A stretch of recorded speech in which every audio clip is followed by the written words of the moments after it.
Today we are deconstructing the most feared tank of the Second World War, the Tiger. While often seen as a planned masterpiece of German engineering, its history is actually one of reaction and overreach.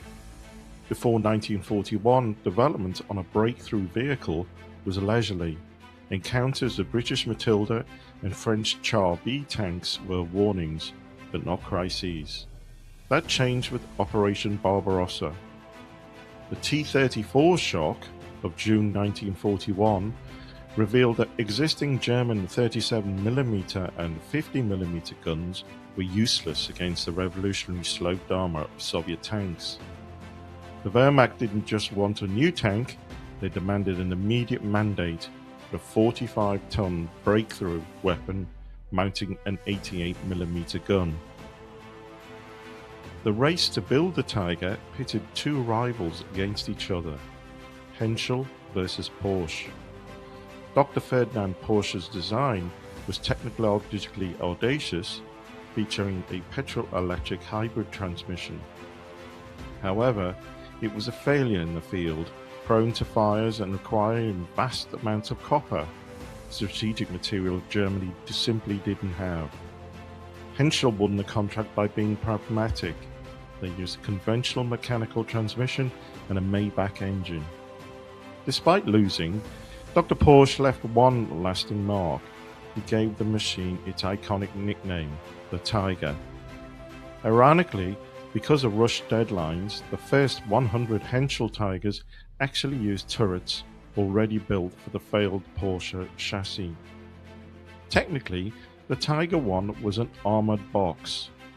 Unlike the T-34, it didn't rely on sloped armour, it relied on vertical thickness, 100mm on the whole front and 80mm on the sides.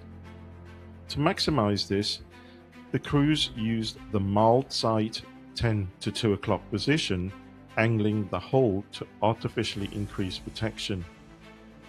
Inside, the crew of 5 benefited from advanced ergonomics, including a unique steering wheel that reduced driver fatigue. Because the Tiger was so complex and expensive, General Heinz Guderian approved an unorthodox training manual, Tigerphobia.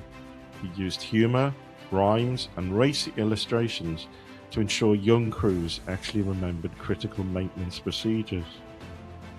The Tiger's reputation was earned through its claws, the 8.8cm KWK-36 gun. This weapon had a muzzle velocity of 773 meters a second and could achieve a 100% hit probability on a 2.5 meter target for 1,000 meters in practice.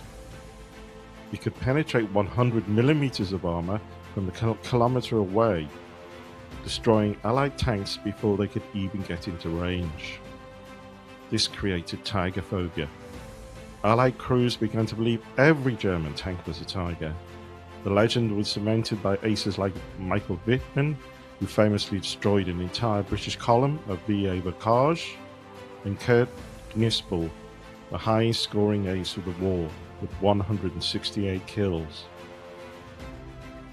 But beneath the legend was a flawed masterpiece. The Tiger was a victim of over-engineering. Its 57-ton weight meant it was too heavy for most European bridges, requiring the first 495 units to be fitted with complex snorkel systems for river crossings. Its most notorious flaw was the interleaved road wheels. While they provided a stable ride, mud and ice could freeze between them overnight, completely immobilizing the tank.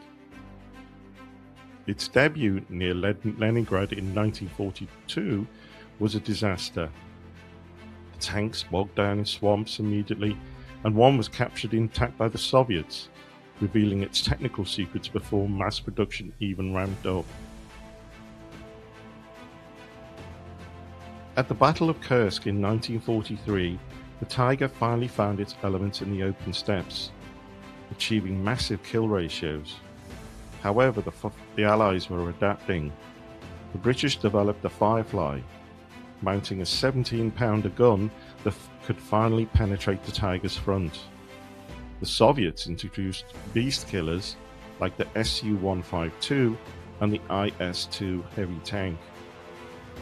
Germany doubled down on the Tiger chassis, creating specialized variants like the Sturm Tiger, which fired 380mm rockets for urban warfare, and the Jagdtiger, the heaviest armored vehicle of the war.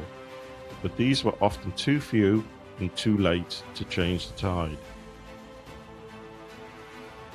We conclude with the Tiger's ultimate defeat: economics. It took twice as long to build a Tiger as a standard tank. Germany produced only 1,347 Tiger 1s and roughly 490 Tiger 2s. By comparison, the Allies built 50,000 Shermans and 84,000 T-34s. The final evolution, the Tiger II, or King Tiger, featured massive 150mm sloped armor and a more powerful 88mm KWK-43L/71 gun. But it used the same engine as the much lighter Tiger I, making it severely underpowered and prone to mechanical breakdown. The Tiger proved a vital lesson in military history. The best tank does not win the war. Quality is fearsome, but in a war of industrial attrition, it is overwhelmed by quantity. No matter how many Shermans a Tiger knocked out, the Allies always had more.